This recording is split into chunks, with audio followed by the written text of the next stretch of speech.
میدان وردګ چې یو سوړ ژمی لري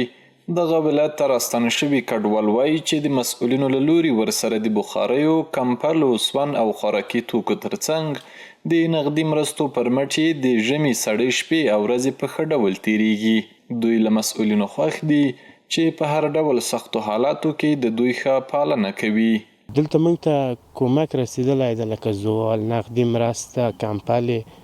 وړه دا شیان موږ ته راکړي دي او زمی هم ډېر ښه زمی مو تېر کړ، ډېر خوندور و. موږ تشکر کوو او مننه کوو چې دلته دا کمپ کې خلکو سره نقدي مرستې او دغه د سرې میاشتې نه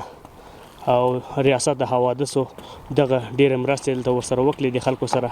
ځکه که خوراکي توکي و لکه کمپلې او اوړه و غوړي هر شی ورسره کومک وکړ.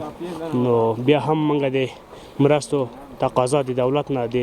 مؤسسو نه کوو. همداراز د یاد ولایت کډوالو او بیرته راستنېدونکو چارو امریت مسؤلین وایي چې د ولایت ته د راستنو شوو کډوالو سره د هر ډول ژمنیو توکو مرسته وشوه او د ژمي له تېرېدو وروسته به ورته د حرفوي زده کړو او کار زمینه هم برابره کړي. الحمدلله د میدان وردګو ولایت ته چې کوم مهاجرین راغلي دي هغه مهاجرینو سره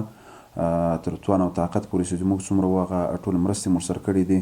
په وخت باندې بخاري ورته رسولې دي، په وخت باندې کمپلې ورته رسولې دي،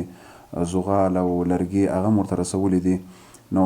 بیا که څوک پاته سوي دي مراجعه یې موږ ته کړې ده نو هغو ته هم الحمدلله په وخت باندې موږ رسیدګي کړې ده د ولایت مقام په مرسته باندې، نو هغو ته هغه خپل سهمونه په خپل وخت باندې الحمدلله رسیدلي دي. دا په داسې حال کې ده چې څه موده وړاندې په دې ولایت کې راستنه شوو کډوالو ته د ځمکو د ویش لړۍ پیل